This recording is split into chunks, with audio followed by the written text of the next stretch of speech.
Kaum muslimin, hamba-hamba Allah sekalian yang kami muliakan, Dajjal ini akan memasuki seluruh kota-kota besar di dunia, kecuali Mekah dan Madinah dia tidak berhasil memasuki. Kedua kota ini, baik fisiknya tidak bisa masuk ke Mekah Madinah, baik ilmu kekuatan sihirnya dan magicnya tidak bisa masuk ke dalam Mekah dan Madinah. Makanya salah satu kata Nabi, kalau kamu ingin selamat, kamu dengar Dajjal sudah keluar, segeralah hijrah, larilah ke Mekah atau ke Madinah. Jika tidak mampu, ada 5 langkah lain yang diperintahkan Nabi agar selamat dari Dajjal laknatullah alaih. Kaum muslimin yang kami muliakan, Dajjal ini bukanlah makhluk raksasa tinggi besar. Saya waktu di Sydney, saya malu mendengarkan jawaban seorang ustadz kondang di TV, acara live, ditanyakan oleh jamaahnya, apakah itu Dajjal? Oh, katanya, Dajjal itu adalah makhluk yang sangat tinggi besar. Kalau dia masukkan kakinya ke samudra laut yang paling dalam hanya semata kakinya. Waduh. Kalau dia ngomong di timur, yang di barat mampu mendengar suaranya. Kalau dia kencing di satu kota, banjir satu kota itu. Malu saya mendengar tuh jawaban, ya Allah. Waktu SD saya sudah dengarkan kayak gitu. Lah ini ustadz level nasional loh, ngomong di TV, jawabannya kayak gitu, ngawur ngaco habis. Lalu sebenarnya Dajjal ini siapa? Rasul mengatakan dia adalah anak keturunan Adam, tingginya seperti kamu dan lebih pendek sedikit, mukanya bulat, kedua bola matanya utuh ada, hanya yang sebelah kanan tertutup oleh lapisan dagingnya yang atas meleleh kemari menutupi, dan bagian tutupan ini lengket ke pipinya, dan ada bergelantungan macam jengger ayam sedikit, kayak dahak orang, maaf ya, kayak orang kumpulkan dahak banyak-banyak lalu disemburkan ke mata orang ini lalu meleleh gitu. Seperti inilah melelehnya daging di atas. Ini akibat dukhan loh, akibat dukhan. Seluruh orang-orang kafir menjadi zombie-zombie berjalan, jelek-jelek semuanya. Baik kaum muslimin, kemudian kata Rasulullah, kedua bola matanya seperti mau keluar lepas dari tempatnya. Hanya karena ini sudah ketutup, nampak tonjolan itu jelas. Sementara matanya sebelah kiri sudah hampir lepas dari tempatnya. Warnanya hijau kaca. Warna kulitnya putih kemerah-merahan, putih pucat kemerah-merahan. Bibirnya tebal, rambutnya keribu. Rambutnya keribu. Di sela-sela rambutnya yang keribu muncul rambut-rambut lurus seperti ijuk. Lehernya agak sedikit panjang, lebih panjang daripada kita, sedikit lebih panjang. Bahunya mereng, dadanya bidang, full daging, sekel. Rasulullah mengatakan bila ia berjalan, kamu akan melihat kedua mata kakinya saling berjauhan dan kedua jempol kakinya saling berdekatan. Udah kebayang? Seperti ini. Oh, tapi kalau ketemu orang kayak gini jangan dibilang Dajjal.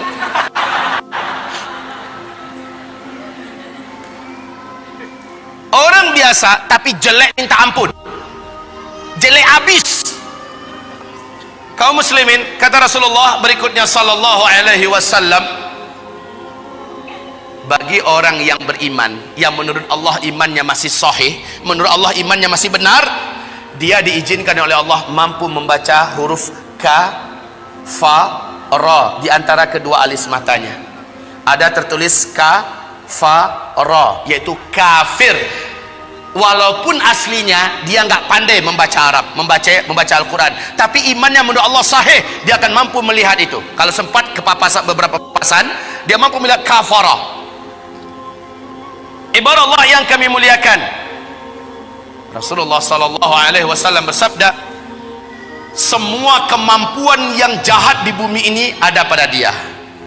Seluruh jin dan syaitan berkhidmat dan melayaninya, menjadi pengikutnya. Coba bayangkan, dukun mana di bumi ini yang sanggup menaklukkan seluruh jin dan setan? Sementara Dajjal dengan sukarela dan senang hati, seluruh jin dan setan berkhidmat kepadanya dalam rangka, ya awas ya, di fase keempat ini adalah fase di mana setan jin dan setan manusia bersatu memperbanyak calon penghuni neraka. Di fase keempat ini, makanya ketika Dajjal muncul, ma baina khalqi Adam ila qiyamis sa'a fitnatun akbar minad Dajjal. Sejak bumi ini Allah ciptakan, sejak Adam Allah ciptakan sampai hari kiamat, tidak ada fitnah yang lebih dahsyat, tidak ada fitnah yang lebih hebat, tidak ada fitnah yang lebih berat melebihi fitnahnya Dajjal. Maka berlindunglah kamu kepada Allah dari fitnah Masih Dajjal. Wallahi, kata Nabi, kalau saya hidup, saya yang akan membela kamu paling di depan. Tapi jika saya sudah tidak ada, setiap kamu harus bela dan jaga dirinya masing-masing. Dajjal memiliki kekuatan sihir yang tidak terbatas. Dajjal memiliki kemampuan dan hipnotis magic yang sangat-sangat berat, sehingga tidak ada yang mampu melawan Dajjal. Tidak ada. Ibarat Allah yang kami muliakan, Nabi perintahkan ketika kamu dengar Dajjal masuk ke kota-kota kamu, langsung sihirnya menyebar, yang menjadikan seluruh manusia yang juga sudah putus asa dengan beratnya beban hidup, dengan sukarela datang untuk menyongsong di mana titik Dajjal berada. Mereka berharap Dajjal bisa membagi-bagikan rezeki. Saat itu kata Rasulullah, wahai kaum lelaki, bawalah istri-istri kalian masuk ke rumah, ikat dia di dalam rumah, tambatkan dia di tiang-tiang rumah kamu. Carilah ibu-ibu kamu, bawa dia ke rumah, ikat kakinya, ikat tangannya, tambatkan dia di tiang-tiang di dalam rumah. Carilah anak-anak gadis kamu, selamatkanlah wanita-wanita kamu, karena sesungguhnya yang paling banyak sujud menyembah Dajjal ketika Dajjal masuk ke kota-kota di bumi ini adalah kaum wanita. Mereka yang paling banyak menyembah Dajjal. Dan kata Rasulullah, siapa yang sempat menyembah Dajjal, maka sampai dia menghembuskan nafas terakhirnya, dia tidak akan pernah lagi beriman kepada Allah, dan dia akan kekal di neraka selama-lamanya. Maka ibu-ibu, pantas kalau Nabi memperingatkan umatnya berulang-ulang, berlindunglah dari Dajjal, berlindunglah dari Dajjal, berlindunglah dari Dajjal. Seluruh dukun satu bumi, seluruh ahli-ahli sihir satu bumi akan sujud menyembah Dajjal. Dengan sihirnya, Dajjal menunjuk ke arah langit, maka dalam pandangan mata manusia, awan berkumpul berarak dari mana-mana, padahal sudah sekian tahun awan tidak ada di langit. Lalu menurunkan air hujan, padahal hanya Tuhan yang mampu melakukan itu. Dengan telunjuknya, Dajjal menunjuk ke arah tanah yang gersang dan tandus, maka tanah itu seperti memperlihatkan rumput-rumput hijau pun muncul, air sungai mengalir. Dengan sihirnya Dajjal, dia menunjuk ke arah kuburan yang ada, maka seluruh yang pernah mati dan ada di kuburan itu bangkit, hidup dalam keadaan utuh, manusia yang utuh seperti masih hidup dulu, dan langsung berjumpa sang ayah dengan anak, anakku, emak dengan anak, anakku, suami dengan istri, istriku, padahal mereka sudah mati. Ternyata terbongkar rahasianya. Rasul mengatakan itu seluruhnya bukanlah orang yang sudah mati, tapi jin-jin dan setan-setan yang menjelma menjadi orang yang dulu pernah hidup, agar menipu orang-orang yang masih hidup ini. Lalu mereka berkata, inilah Tuhan kita yang telah menghidupkan kami kembali. Akhirnya manusia sujud kepadanya. Sungguh sangat dahsyat, Pak. Orang-orang lemah iman, minim amal soleh, dia akan tertipu. Ingat sekali lagi, siapa yang beriman dengan Dajjal, dia tidak akan pernah beriman kepada Allah sampai dia mati. Dia akan menjadi ahli neraka kekal di dalamnya. Sekarang, apakah tanda-tanda Dajjal akan keluar? Ini penting. Sudahkah ada tanda-tanda itu sekarang? Menurut ibu, sudah ada apa belum? Apa? Sebentar, tolong dibaca hadis yang diriwayatkannya, diceritakan oleh Fatimah binti Qais radhiyallahu anha. Hadis ini diriwayatkan oleh Imam Muslim dalam kitab sahihnya. Hadis ini diceritakan juga perjalanan Tamim Ad-Dari sebagai seorang kapten kapal dengan 20 anak kapalnya. Mereka diombang-ambingkan oleh ombak laut yang sangat tinggi. Hari gelap, angin sangat kencang, hujan lebat turun, petir menyambar-nyambar. Mereka tidak mampu mengendalikan kapalnya, terdamparlah mereka di salah satu pulau laut Yaman. Satu malaman mereka masih stay di atas kapal. Besok ketika matahari terbit, laut sudah tenang, mereka pun turun ke pulau itu. Kemudian mereka masuk ke dalam pulau, berjumpa dengan seekor binatang, yang binatang tersebut tinggi dan besar, berkaki 4, bulunya lebat hitam. Binatang tersebut dapat berbicara dengan bahasa Arab yang fasih, dan dia memperkenalkan dirinya bernama Al-Jassasah, sehingga hadis ini oleh para ulama ahli hadis disebut dengan hadis Jassasah. Binatang ini, ibarat yang kami muliakan, memperkenalkan diri. Apa kata Tamim Ad-Dari? Kami ketakutan, kami sangka ini adalah setan wanita yang berwujud binatang ini. Kami takut mau dicelakakannya, hampir kami lari. Kami dicegat oleh binatang itu. Jangan kalian takut, saya tidak akan mencelakakan kalian. Apakah kalian datang dari Arab? Kami menjawab, iya. Sudah lama saya menanti kedatangan ada yang datang dari Arab. Sesungguhnya seorang lelaki di kuil tua sana sudah sangat lama menanti-nanti kedatangan orang yang datang dari Arab. Dia ingin mendengarkan perkembangan berita terakhir dunia sekarang. Pergilah kalian ke kuil tua itu, jawablah pertanyaan-pertanyaannya. Maka dalam keadaan takut, kata Tamim Ad-Dari, kami lari terbirit-birit meninggalkan binatang ini menuju kuil tua tersebut. Sampai di kuil tua itu, kami terbelalak, mulut menganga melihat pemandangan yang belum pernah kami melihatnya. Seorang lelaki bertubuh gempal, kedua kakinya dirantai dengan rantai yang teramat sangat berat dan besar, rantai besi. Laki-laki ini tergeletak di lantai. Rantai itu bersambung mengikat kedua tangannya. Rantai yang berat besar dari besi. Rantai tersebut menyambung mengikat membelenggu lehernya. Lalu dia berkata, kalian tidak usah takut. Apakah kalian datang dari Arab? Kami menjawab, iya. Sudah lama saya menanti kedatangan kalian. Apakah di Arab sudah muncul seorang lelaki yang ummi, mengaku-ngaku menjadi nabi penutup, namanya Ahmad? Kami menjawab, sudah. Ahmad kan salah satu nama Nabi Muhammad SAW. Sudah dekat. Jika begitu, waktunya sudah dekat. Apakah kalian beriman kepadanya? Tamim Ad-Dari menjawab, sebagian kami ada yang beriman kepadanya, sebagian lagi tidak. Sebaiknya kalian beriman, maka selamatlah kalian. Dia bertanya lagi, dijawab. Dia bertanya, dijawab. Apapun pertanyaannya dijawab. Kemudian pertanyaan yang perlu menjadi catatan kita, sebagai tanda dia ini akan keluar, ternyata dialah Dajjal. Ternyata dia adalah Dajjal. Dia bertanya tentang dua hal. Tentang pohon kurma Baisan. Tamim Ad-Dari berkata, apanya ingin kalian tanyakan? Pohon kurma Baisan itu hari ini masih berbuah enggak? Tamim Ad-Dari menjawab, sekarang masih, buahnya lebat. Lihat saja, sebentar lagi buahnya akan habis. Dan tak lama setelah itu, saya pun lepas. Dia bertanya tentang Danau Tiberias. Dia bertanya tentang Danau Tiberias. Kemudian dijawab, mana? Dia bertanya tentang Danau Tiberias. Di manakah Danau Tiberias itu? Tahu? Lihat ini yang ada di lembaran yang ada di bawah.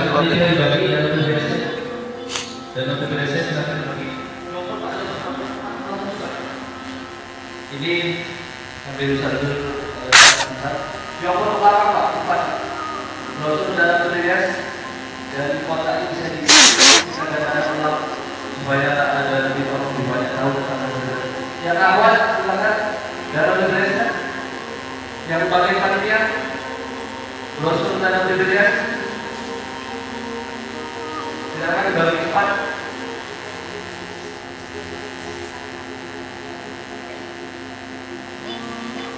Ayo, waktunya kita tidak lama. Masih banyak penjelasan tentang akhir zaman.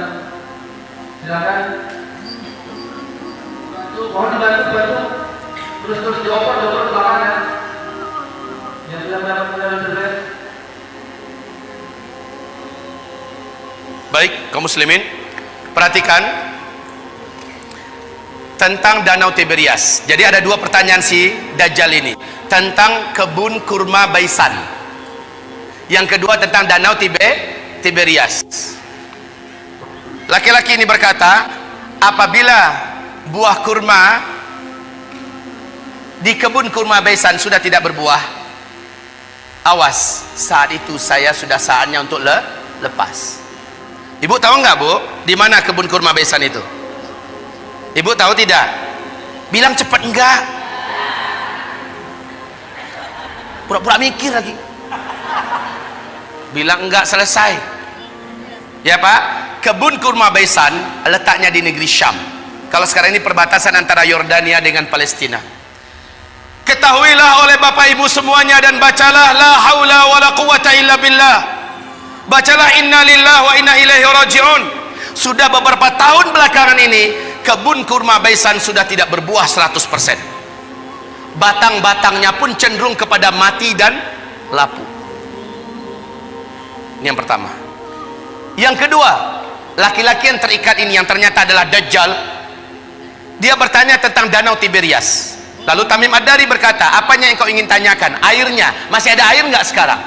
Maka dijawab oleh Tamim, airnya banyak. Dan memang Danau Tiberias ini sejak terbentang bumi tidak pernah airnya susut. Airnya full, maksimal. Lalu apa kata laki-laki yang terikat itu? Dajjal ini, nanti kalau airnya sudah menyusut, tinggal sedikit, saatnya saya akan mengelilingi seluruh dunia, saya akan masuk seluruh kota-kota, saya akan kuasai manusia. Untuk Bapak Ibu ketahui seluruhnya, sejak tahun 2003 terjadi penyusutan. Lalu 2004 pemerintah Israel secara resmi membuat garis merah. Ternyata, perhatikan ini, perhatikan. Ini apa? Bagus, jawabannya jujur. Ini garis. Kalau dia bilang ini danau, terlalu. Ini adalah garis dari permukaan Danau Tiberias, ya. Ah, ini dasarnya. Kaum muslimin, sejak 2003 sampai 2013, sejak 2003 sampai 2013, danau ini telah mengalami penyusutan yang sangat signifikan. Padahal kedalaman danau ini hanya 45 meter saja. 45 meter saja. Ya. Dalam hanya hitungan 10 tahun sudah 16 meter menyusut airnya dari permukaan. 16 meter dari kedalaman 45 meter, maknanya sudah lebih 30%. Coba buka YouTube. Buka YouTube, ada di situ acara televisi resmi pemerintahan Israel menyebutkan kepanikan dan ketakutan mereka yang tidak bisa disembunyikan. Sebab apa?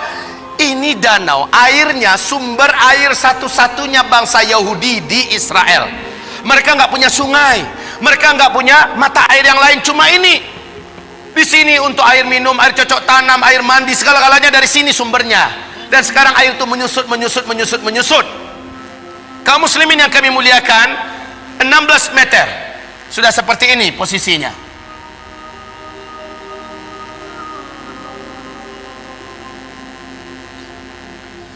Tahun 2015 akhir 2015, bagian yang paling menonjol dari danau ini sudah muncul seperti pulau-pulau kecil. Kelihatan seperti pulau-pulau kecil di atas permukaan danau.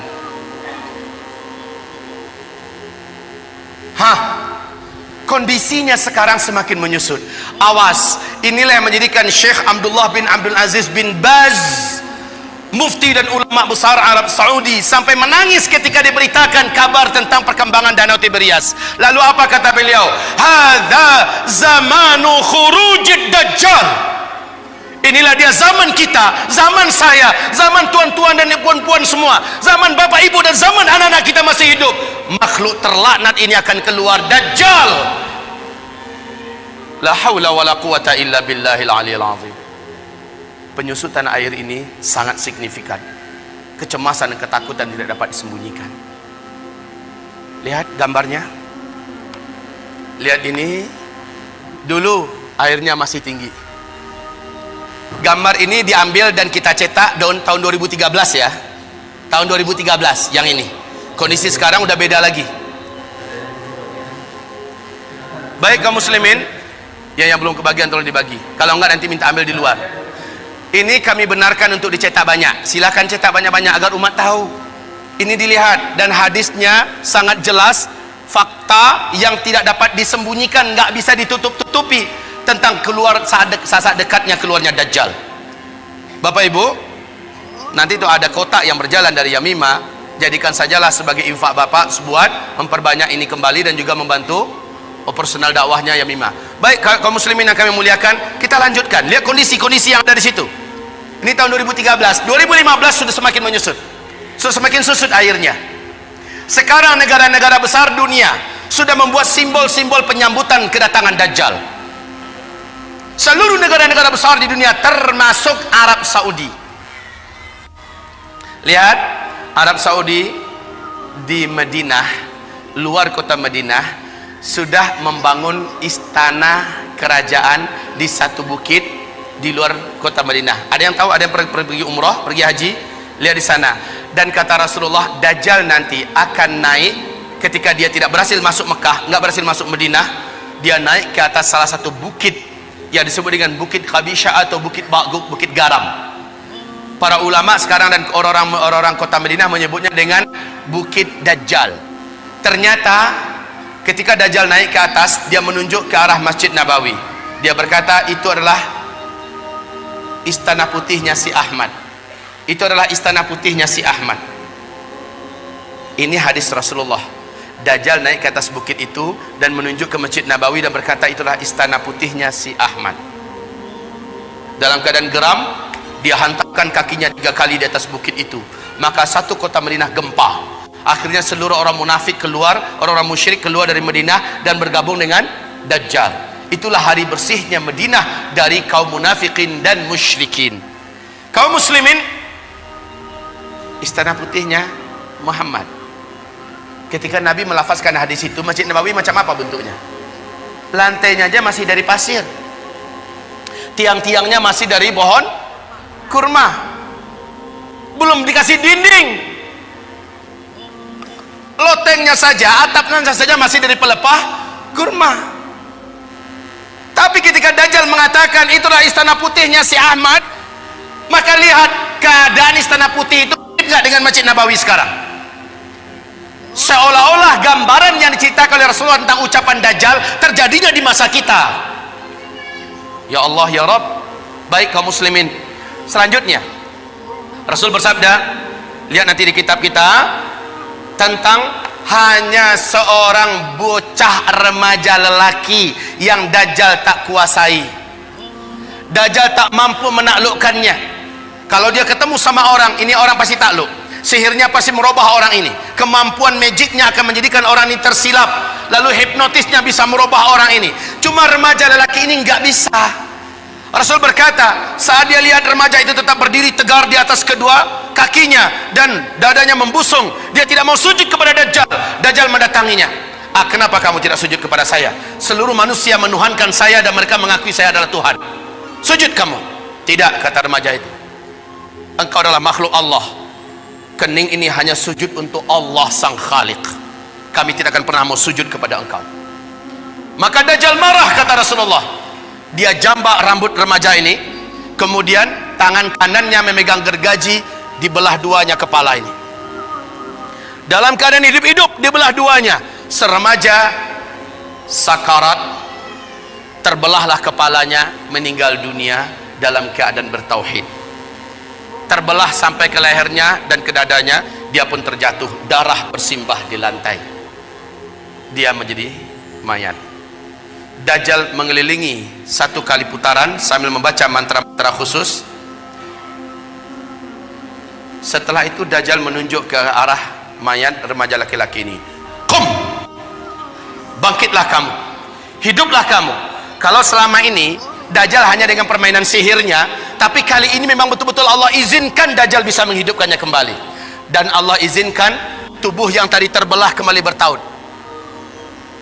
Bukan ilmu rawa rontek ya. Kembali bertaut, bersatu, dan kepalanya juga. Kemudian remaja ini bangkit. Bangkit, darah yang tadi di lantai masih bergenang. Tubuh yang tadi berumulan darah masih saja basah dengan lumuran darah. Tapi remaja ini sudah utuh dan dia berdiri seperti awal. Dajjal bertepuk dada dengan sangat bangga memperlihatkan kepada pengikutnya, kalian lihat semua, saya sudah matikan dia dan saya sudah hidupkan di depan mata kalian semua. Makin mantap iman mereka. Sementara si remaja ini lain lagi. Loh, ente kenapa masih belum sujud pada saya? Saya sudah buktikan pada ente, saya adalah Tuhan ente. Sujud, kata Dajjal. Sorry Jal, justru dengan yang kamu lakukan pada saya sekarang makin memantapkan iman saya. Kamu asli Dajjal. Saya baca hadis Rasulullah, Dajjal akan membunuh seorang lelaki yang tidak mau, seorang remaja lelaki yang tidak mau tunduk kepadanya, kemudian menghidupkannya kembali. Tapi ada lanjutan dari hadis Nabi, ente tak akan mampu lagi membunuh saya kali kedua. Dan sejak hari ini ente tak akan mampu membunuh siapapun saja manusia. Kemampuan ente sudah diangkat oleh Allah. Hai manusia, sadarlah kalian, ini Dajjal. Dajjal marah, ingin membunuhnya kembali, memang hilang kemampuannya. Nah, kaum muslimin, hamba-hamba Allah yang kami muliakan, remaja lelaki. Remaja lelaki. Dalam ilmu sosial, hitungan remaja itu usianya, ilmu sosial loh ya, belasan tahun Pak. 12, 13, 14, 15, 16. Ada yang berselisih di usia 17. Ini usia remaja dalam hitungan ilmu sosial.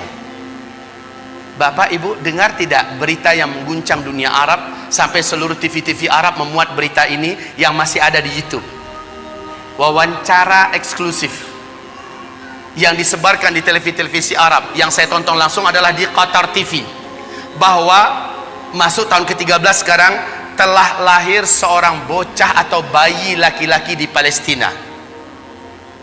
Bayi ini dapat berbicara dengan bahasa Arab Fusha 1 kali sebaik dia baru saja keluar, baru saja lahir dia berbicara. Habis itu dia normal seperti bayi-bayi pada umumnya. Apa kata bayi laki-laki ini? Berbicara dengan bahasa Arab yang fasih. Dia berkata, tolong terjemahkan kalau ada yang tahu.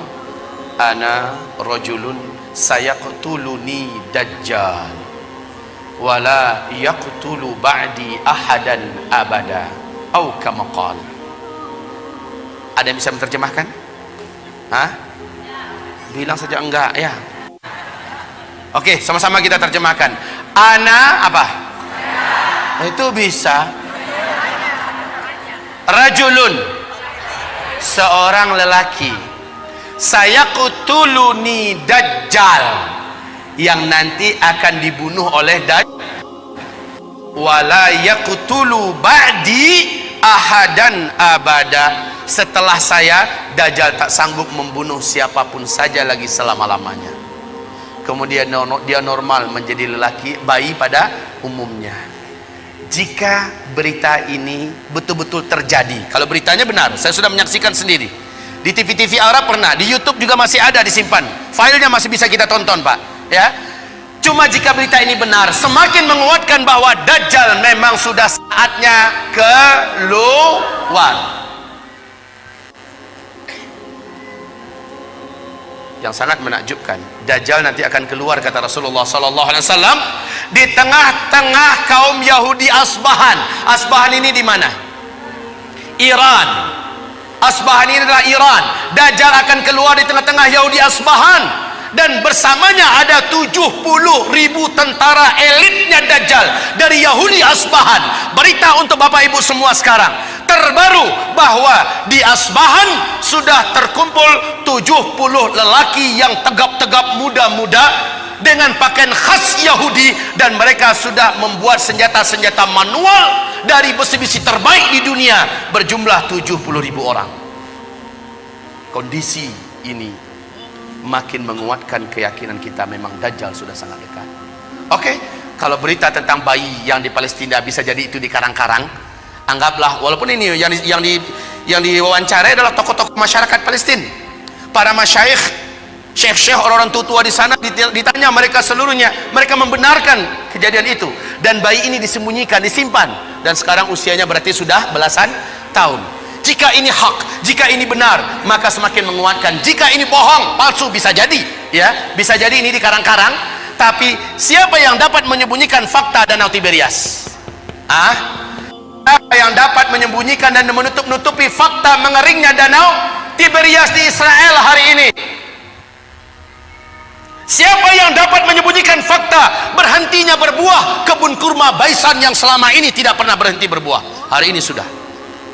Subhanallah. Kaum muslimin, sangat dekat Dajjal ini akan keluar. Dajjal berapa lama? Enggak lama. Kata Rasulullah hanya 40 hari. Setelah dia lepas, dia hanya berumur 40 hari. Satu harinya yang pertama kamu hitung 1 tahun. Satu hari kedua kamu hitung 1 bulan. Satu hari ketiga kamu hitung 1 minggu. Hari-hari yang tersisa yaitu 37 sama dengan hari-hari kamu biasa. Maka kalau di total setahun 2 bulan 2 minggu saja, Dajjal pun habis. Siapa yang menghabisinya? Inilah tanda besar kiamat yang ketiga. Jadi sangat dekat, ya. Dajjal itu hanya sebentar. Yang ketiga adalah turunnya Nabi Isa alaihi salam. Turunnya Nabi Isa alaihi salam. Di mana turunnya? Di Suriah, di Damaskus, di Masjid Putih yang ada menara putihnya. Dan menurut Syekh Al-Hafiz Ibnu Katsir, dianya adalah di Masjid Jami' Amawi, masjid peninggalan dinasti Bani Amawiyah yang ada menara putihnya, dan itu di Damaskus. Masjid itu sampai hari ini masih utuh, menaranya masih oke. Allahu Akbar. Jadi Nabi Isa turun nanti di Masjid Jami' Amawi, bukan Isa Habibullah yang di Jombang. Ngaku-ngaku Nabi Isa. Kalau ngaku Nabi Isa, tolong suruh cari Dajjal, karena kerjaan Isa yang pertama membunuh Dajjal. Nah ini kaum muslimin, ketika Isa turun, khalas. Perlu diingat, Al-Mahdi terkepung. Al-Mahdi itu, ini Al-Mahdi kan menjadi raja, menjadi khalifah di sini. Dia keluar setelah Dukhan. Ini Al-Mahdi. Dari sini Al-Mahdi menyatukan dan memimpin seluruh umat Islam sedunia menghadapi hari-hari berat sampai dia ditolong dan dikuatkan oleh Isa alaihissalam. Lalu setelah melewati fase tanda besar kiamat yang keempat, masuklah masa-masa aman. Al-Mahdi menjadi khalifah di sini. Jadi kaum muslimin yang kami muliakan, Al-Mahdi sedang dikepung oleh Dajjal. Dajjal sudah selesai menaklukkan seluruh dunia. Dajjal sudah selesai memurtadkan banyak manusia. Dajjal ibadallah yang kami mengepung Al-Mahdi. Al-Mahdi sudah berhari-hari dengan orang-orang beriman terkepung. Dajjal dengan bala tentaranya di luar dah siap untuk mencincang Al-Mahdi dan orang-orang beriman yang ada bersama Al-Mahdi. Isa turun di waktu subuh. Saat itu kumandang azan dan udah qomat. Al-Mahdi maju ke depan. Tiba-tiba seluruh mata tertatap ke arah langit. Satu titik cahaya yang indah turun. 2 malaikat dengan bersayap sedang turun di tengah-tengahnya Nabi Isa, dan Nabi Isa meletakkan kedua telapak tangannya di atas bahu masing-masing. Turun dengan indahnya. Rambut Isa sebahu panjangnya, seperti orang baru mandi basah. Menetes-netes kelihatan. Wajahnya sangat rupawan dan sangat membuat orang jatuh cinta. Isa sangat indah. Turun. Ketika Isa turun, 2 malaikat kembali naik. Al-Mahdi langsung mundur mempersilahkan Nabi Isa untuk menjadi imam sholat subuh. Isa menolak. Tidak, iqamat tadi untuk engkau. Sekarang adalah masanya engkau memimpin. Saya hanya pendamping engkau. Majulah, imamlah. Al-Mahdi pun menjadi imam. Selepas sholat subuh, mereka berzikir. Saat matahari terbit, gerbang masjid dihancurkan oleh Dajjal. Dajjal dengan penuh sombong dan angkuh dengan bala tentaranya yang elit sudah siap untuk menghabisi orang beriman yang ada di dalam. Tapi sayang, yang paling ditakutkan oleh Dajjal sudah turun. Nabi Isa berdiri, langsung berhadap-hadapan 2 tokoh legendaris akhir zaman ini. Isa melihat Dajjal, Dajjal melihat kepada Isa, melulung Dajjal di tempat. melulung kesakitan seperti orang sakaratul maut. Sebab apa? Ada kekuatan yang diberikan oleh Allah kepada Isa yang menyebabkan Dajjal tidak mampu bertahan. Dajjal meleleh, kata Rasulullah, seperti melelehnya garam yang dimasukkan ke dalam air yang panas. Wallahi, kata Rasulullah, kalau Dajjal bertahan di tempat berdirinya, pasti dia sudah akan menjadi cairan di lantai. Tapi Dajjal langsung lari dengan kekuatan yang dimilikinya, langsung menghilang. Tapi qadarullah, Isa Allah berikan kemampuan di atas Dajjal. Di mana saja Dajjal lari, kemana saja, Isa udah nunggu di situ. Hah? Mau kemana boy? Lari kemana saja udah ditunggu oleh Nabi Isa. Terakhir di pintu Lud, Dajjal dibunuh oleh Isa. Pintu Lud ini di Palestina, ya, di Palestina. Saat Dajjal muncul di pintu Lud di Palestina, saat itulah Isa menghunjamkan tombak yang ada di tangannya. Jeritan kematian Dajjal terdengar di santero bumi. Setelah itu darah Dajjal dinampakkan kepada Al-Mahdi dan orang beriman serta orang Yahudi melihat Isa mengangkat tombak itu tinggi-tinggi. Dajjal sudah mampus. Orang beriman bertakbir, Allahu Akbar, Allahu Akbar. Orang Yahudi yang ada lepaskan senjata-senjata mereka. Seluruhnya udah senjata manual ya. Ingat, saat kejadian Dukhon sampai ke sini sudah manusia udah nggak ada teknologi. Orang udah kembali kepada zaman manual. Baik kaum muslimin yang kami muliakan, akhirnya Yahudi lari kemana-mana, sembunyi menyelamatkan nyawa di mana-mana. Alam ketika itu sudah Allah izinkan berbicara. Lobang tempat Yahudi bersembunyi berbicara, hai muslim, sini ada Yahudi sembunyi di dalam lobang saya nih, sini tangkap dia, uktulhu, bunuh dia. Kalau kata orang Curug Bengkulu, konoh. Kalau kata orang Minang, dabiahnya, habisin. Sembunyi di balik tembok, tembok bicara, beritahu di mana orang Yahudi. Sembunyi di balik pohon, pohon bicara, ya muslim ta'al hadha yahudiyun warai ta'ala faqtulhu, bunuh dia. Illal gharqad, kecuali pohon gharqad, fa innaha syajarul yahud, sesungguhnya gharqad adalah pohonnya Yahudi. Hanya pohon gharqad yang diem. Ternyata lebih 12 tahun yang lalu, hampir masuk tahun ke-13 sekarang, Rabi Yahudi telah mewajibkan Perdana Menteri yang menjabat Perdana Menteri di Israel wajib menanam pohon gharqad. 2 juta batang pohon star dimulai ditanam di Israel. Hari ini pohon-pohon gharqad sudah setinggi 16 meter, 14 meter. Masya Allah, udah siap untuk melindungi orang ya Yahudi. Lah masalahnya hadisnya kan udah bocor duluan. Orang beriman kan dah tahu kemana Yahudi sembunyi terakhir, ya kan? Mereka tinggal bawa senjata ke kebun pohon gharqad. Lihat, ada kutu satu sembunyi. Ceklek, mati. Kemana-mana sembunyi Yahudi, habis Yahudi, habis. Isa langsung mengumumkan salib adalah batil. Maka orang-orang Nasrani berbondong-bondong masuk Islam. Terjadilah tanda besar kiamat yang keempat. Langsung lepasnya bangsa paling kejam, paling buas, paling brutal, paling jahat tak terkalahkan, dan jumlah mereka menyelimuti seluruh permukaan bumi, Ya'juj dan Ma'juj. Jumlah mereka kata Rasulullah dalam 1000 manusia. Apa? Aduh, mau lepas jantung saya. 10 menit lagi. Sambung pada yang kedua atau waktu kapan? Ini waktunya 30 menit lagi. Ini memang benar Bapak Ibu, ini baru setengah sesi, baru setengah, ya. Nggak terasa udah hampir 2 jam kan? Tapi kalau ada punya helikopter boleh. Baik Bapak Ibu yang kami muliakan, kita lanjutkan. Kita nikmati yang 10 menit ini. Gimana Pak? Tinggal waktunya 10 menit, mungkin sambil tanya jawab. Langsung saja atau proses? Nggak usah. Ya, Bu, jangan marah ke saya Bu. Di Bandung ini pesawat satu-satunya hanya jam 12:55 ke Padang. Ya, masih lama. Iya, pas jam 12 aja lah saya pulang ya. Habis itu kata Ustaz Rijal, pakai helikopter antarin saya pulang. Baik. Kita teruskan. Baik hamba-hamba Allah, ini menandakan akan ada pertemuan kedua. Ini menandakan akan ada pertemuan kedua, insya Allah. Mari kita lanjutkan. Sebentar, kita nikmati yang 10 menit nih. Ayo fokus, kembali fokus.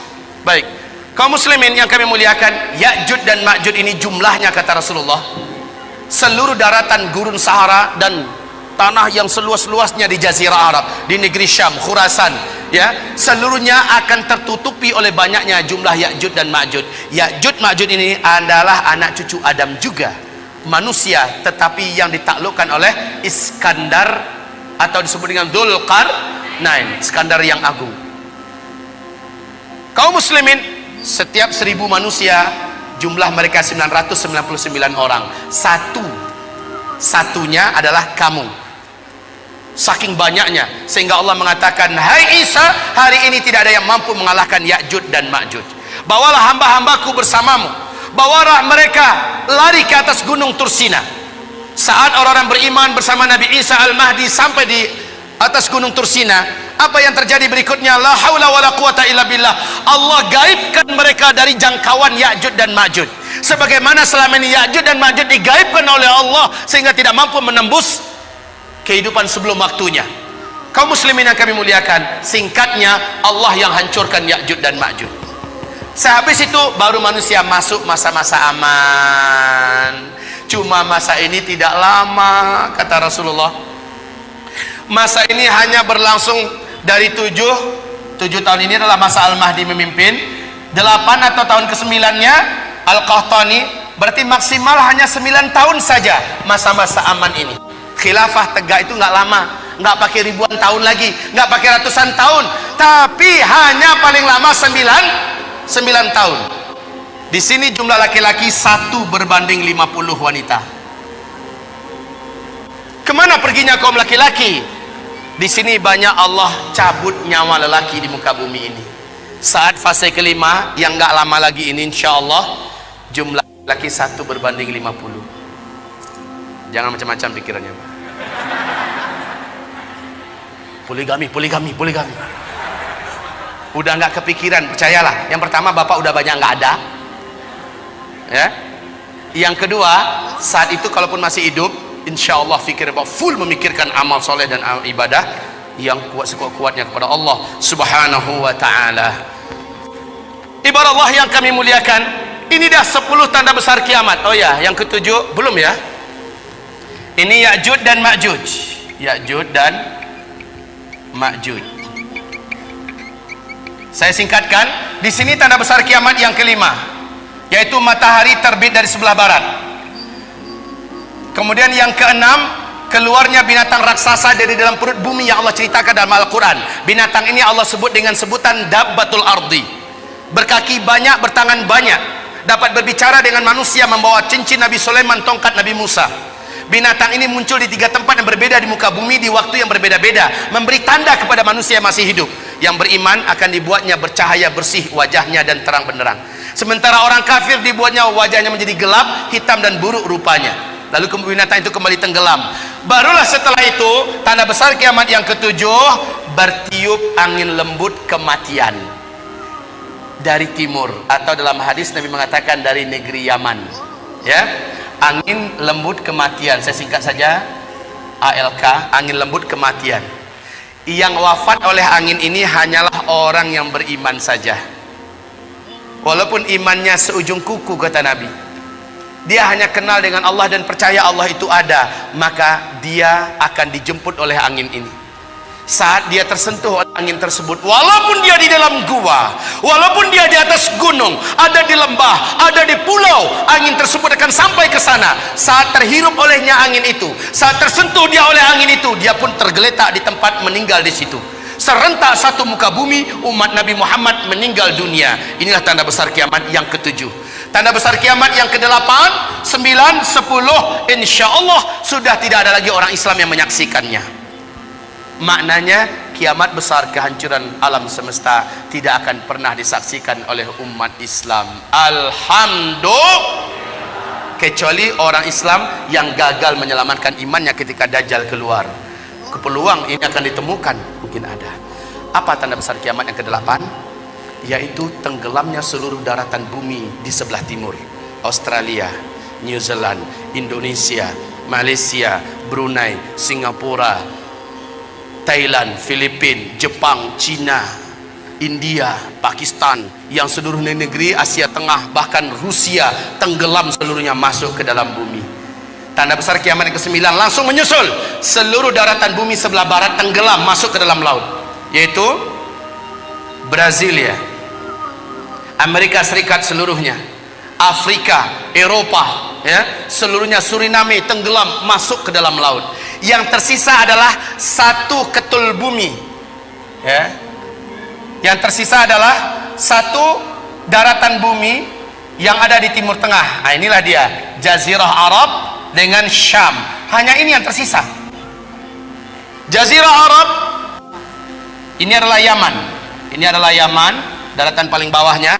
Kata Rasulullah, tanda besar kiamat yang ke-10 adalah dari daratan negeri Yaman, dari dalam perut buminya muncul api yang teramat sangat besar dan kuat, panas setinggi-tinggi gunung, dan paling rendah itu setinggi bukit. Api ini muncul yang menyebabkan orang-orang yang masih hidup di daerah ini kepanasan, dan seolah api ini akan mengejar mereka. Mereka lari sekencang-kencangnya menuju ke Syam. Saat seluruh manusia sudah bersatu dan berkumpul seluruhnya di negeri Syam, barulah malaikat Israfil meniup sangkakala yang pertama. Kiamat besar dimulai. Untuk pemberitahuan kepada Bapak Ibu, buka YouTube, lihat di Yaman hari ini sudah ada satu fenomena alam yang menakjubkan dan menakutkan. Sudah ada satu kawasan area yang panas seperti di seperti lumpur Sidoarjo, panas, tapi bukan lumpur yang keluar. Saat didekati oleh para pakar dan ahli bumi, ditemukan banyak lubang-lubang dan rekahan tanah. Dilihat dari dekat, ternyata di dalam lubang itu ditemukan gelombang tekanan api yang lahap melahap antar sesatu dengan yang lain. Sudah mulai Allah lakukan start pemanasan, isyarat bagi manusia udah dekat loh. Tanda ke-10 kiamat, tanda besar kiamat yang ke-10, sudah Allah nampakkan isyaratnya sekarang. Memang belum keluar apinya, tetapi sudah ditemukan sumber energi api itu, yang sampai hari ini belum dapat diputuskan berapa kekuatan daripada energi api yang ada dalam perut bumi di negeri Yaman, yang hari ini sudah mulai ditemukan. Kaum muslimin, sudah sangat dekat. Apabila ini saya sampaikan, karena waktunya sudah habis, apabila ini saya sampaikan, masih ada setengah lagi ya, masih ada setengah lagi. Dan ini yang terpenting, ini sengaja saya kosongkan, padahal disinilah uraian yang paling strategis. Inilah yang paling inti. Saya berharap jika umur kita tidak panjang, ini ada kaset di luar, bisa dilihat. Kemudian jika tidak ada, di YouTube tulis saja nama saya Zulkifli Muhammad Ali. Tapi ya, sengatan dan energi yang mengalir ketika mendengar langsung macam ini beda dengan nonton YouTube. Setidaknya saya bersyukur pada Allah, sudah banyak yang Allah turunkan hidayah ke hatinya selepas mendengarkan ini. Sudah banyak yang mengalami perubahan, baik remaja, lelaki, wanita, tua, muda, banyak yang telah diberi oleh Allah hidayah. Kaum muslimin, saya menyampaikan ini bukan untuk membuat semangat hidup Bapak Ibu jadi kendor, pulang-pulang udah kayak gini bahunya. Bukan, saya ingin setelah mendengarkan ini bersikaplah seperti para sahabat. Sahabat setelah mendengarkan uraian akhir zaman dari Rasulullah, mereka bersikap sangat menakjubkan. Kalau begitu, waktu sudah tidak lama lagi tersedia. Umur saya yang ada juga sudah tidak lama lagi ada. Maka dengan waktu yang masih hidup ini, keadaannya masih aman ini, saya akan pastikan saya harus banyak amalnya. Harus berat timbangan amal soleh saya di akhirat. Apalagi Bapak Ibu yang akan menghadapi huru hara yang teramat sangat berat.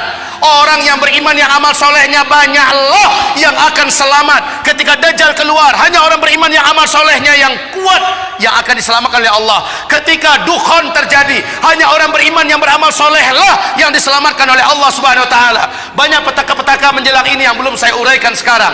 Hanya orang beriman yang beramal soleh. Wahai tuan-tuan yang mulia, wahai Bapak Ibu sekalian yang saya cintai, mendengarkan uraian ini berkatlah saya harus berubah.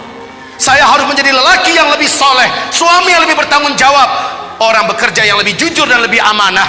Jangan sampai mendengarkan pengajian ini langsung buat resign, surat pengunduran diri, mengingat, menimbang dan memutuskan.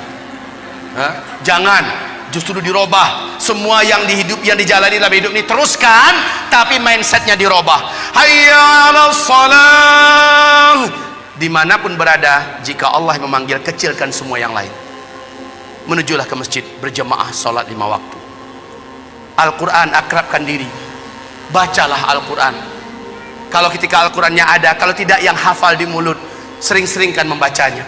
Hafalkan dari sekarang surat Al-Kahfi 10 ayat pertama atau 10 ayat terakhir, karena ayat ini menjadikan kita tidak mampu ditembus oleh Dajjal, baik sihirnya, kekuatannya, dan bahkan kita tidak akan nampak oleh Dajjal kalau kita membaca surah Al-Kahfi. Sebab Allah melindungi pemuda-pemuda Kahfi dari incaran dan kejaran penguasa zalim. Allah lindungi mereka, makanya dijadikan surah Al-Kahfi surat yang harus dihafal.